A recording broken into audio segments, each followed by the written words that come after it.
அல்ஹம்துலில்லாஹ் அல்ஹம்துலில்லாஹ் ரப்பில் ஆலமீன் அஸ்ஸலாத்து வஸ்ஸலாமு அலா சய்யிதினா வ நபியினா வ மௌலானா முஹம்மதின் வ அலா ஆலி சய்யிதினா வ நபியினா வ மௌலானா முஹம்மதின் வ பாரிக் வ ஸல்லிம் அலைஹி. அல்லாஹ்வுடைய மாபெரும் கிருபை இன்றோடு 21 தராவி முடிவடைந்தது. 20 நோம்பு நிறைவு பெற்றது. 25 ஜுஸ் ஓதப்பட்டு முடிக்கப்பட்டு விட்டது. அல்லாஹு தாலா ரமலான் ஒரு பெரிய அற்புடையாலாம் நம்ம கொடுத்துருக்குறோம். கேட்கறதெல்லாம் கொடுக்கக்கூடிய மாதம் இந்த ரமலான் மாதம்.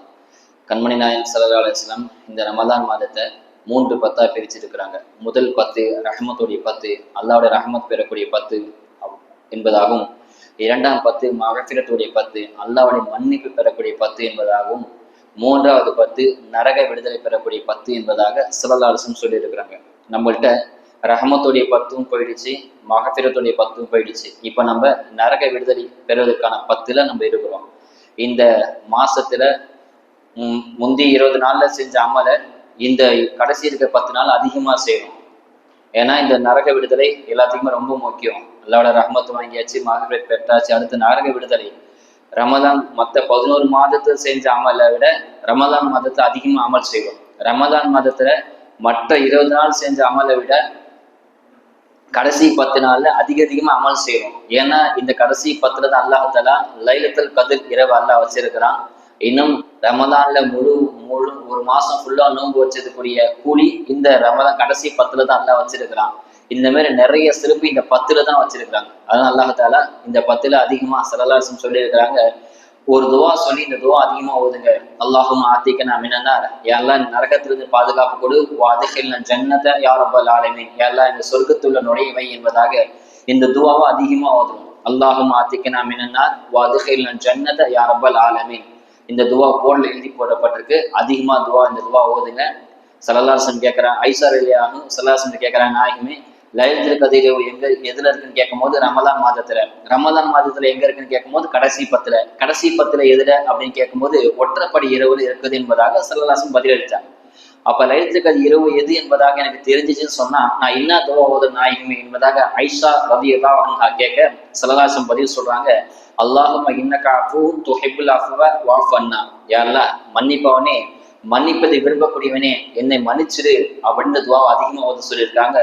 இந்த துவாவும் வெயில போர்டில் எழுதப்படப்பட்டிருக்கு. எல்லாரும் மனம் செஞ்சு அதிகமா இந்த துவாவை ஓதிக்கிட்டே இருங்க.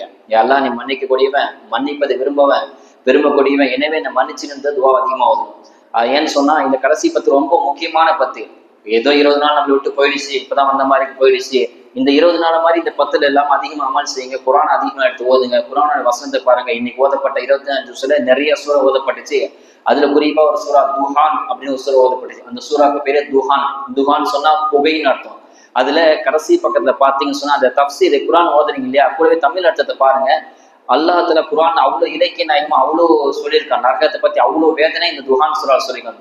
ஃபைன்னக அல்லாஹ் சொல்றான், நாளைக்கு நரகத்துல கள்ளி மரம் அதை உருக்கி அவங்களுக்கு உணவா கொடுக்கப்படும், அந்த செம்பு காய்ச்சி ஊத்தப்படும், மேல தலைக்கு மேல ஊத்தப்படும் சொல்லி நரக வேதனை பத்தி அவ்வளவு கொடூரமா அல்லாஹ் சொல்லியிருக்கான். நரகத்திலிருந்து பாதுகாப்பு தேடிட்டே இருக்கிறோம். 2 விஷயம் ஸல்லல்லாஹு சொன்னாங்க. 2 கண்ண நரகம் தீண்டாது. ஒண்ணு, அல்லாஹ்வுக்காக வேண்டி அல்லாஹ்வை அஞ்சி யார் 2 சொட்டு கண்ணீர் வடிக்கிறாங்களோ அவங்க நரகம் தீண்டாது. இன்னும் அல்லாஹ்வுக்காக வேண்டி அல்லாஹ்வுடைய பாதையில போர் செஞ்சு அல்லாஹ்வுடைய பாதையில புறப்பட்டு இரவுல தூங்காம விழிச்சிருக்காங்க பாத்தீங்களா, அவங்களே நரகம் தீண்டாது என்பதாக ஸல்லல்லாஹு சொல்லியிருக்காங்க. அந்த நரகத்தை அதிகமா பாதுகாப்பு தேடுங்க. நரகத்துக்கு துவா செஞ்சுட்டே இருங்க. ஒவ்வொரு நொடி பொழுதும் நமக்கு பெரிய கிஃப்ட் ரமலான்ல. குறிப்பா அதனாலதான் பெரியவங்க சொல்லுவாங்க, ரமலான்ல அதிகமா ஜக்காத்து கொடுப்பாங்க. ஜக்காத்து ரமலான்ல கொடுக்கணும் அவசியம் இல்லை, ஏதாவது ஒரு மாசத்துல கொடுத்தாலே போதும். ஆனா அந்த மாசம் கணக்கு வச்சுக்கணும், எந்த மாசத்துக்கு கொடுக்கும் அந்த மாசத்துக்கு கொடுக்கணும்.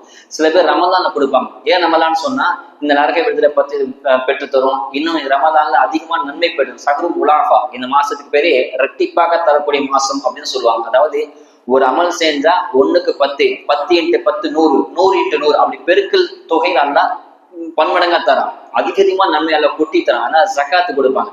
ஜக்காத்து சில பேரு கொடுக்காம இருக்கிறாங்க. நமக்கு என்ன ஜக்காத்த கடமையா? ஜக்காத்துல பணக்காரன் கொடுப்பாங்க. அல்லாஹ் தஆலா ஜக்காத்தை நம்ம கையில விடல.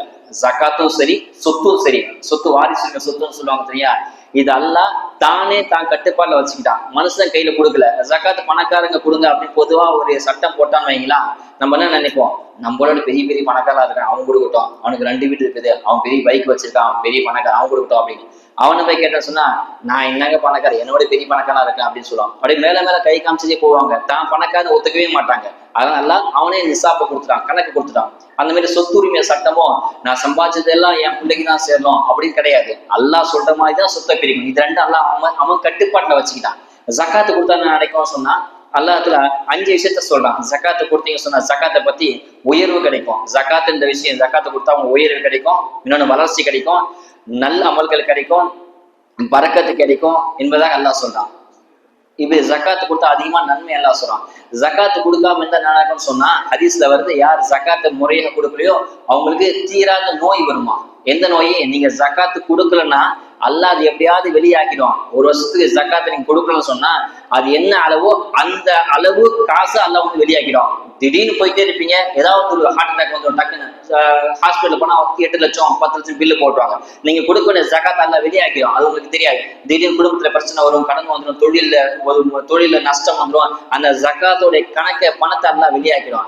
ஜக்காத்து கொடுக்காம இருக்கக்கூடாது. நான் சம்பாதிச்ச சொத்து நான் மழையில வெயில நான் சுத்துறேன், எனக்கு நாங்க ஜக்காத் அப்படின்னு கேட்க கூடாது. இது அல்லாஹ் கொடுத்த சொத்து. அல்லாஹ் அவன் குர்ஆன்ல அப்படிதான் சொல்றான். மிம்மா ரஸக்னாக்கும் யுன்ஃபிகூன், நான் கொடுத்தவற்றிலிருந்து நீங்க செலவு செய்யுங்கன்னு அல்லாஹ் சொல்றான். அல்லாஹ் இன்னொரு ஆயத்துல சொல்றான், வல்லாஹு கைருர் ராஸிகின், அல்லாஹ் சிறந்த கொடுக்கக்கூடியது சிறந்தவன் அவன் தானே.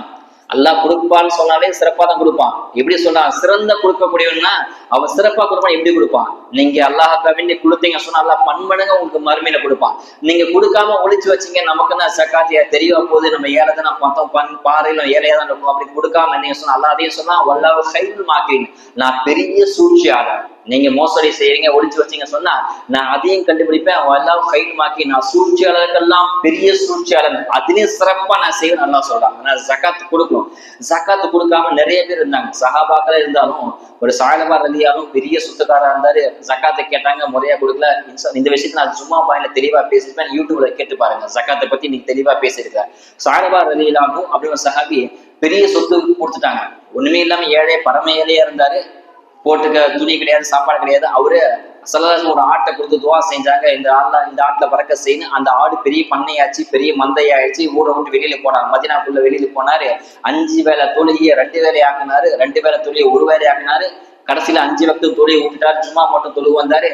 அவருடைய சொத்து போய் ஜக்காத்து கேட்டா நான் ஏன் ஜக்காத்தை கொடுக்கவே இல்லை.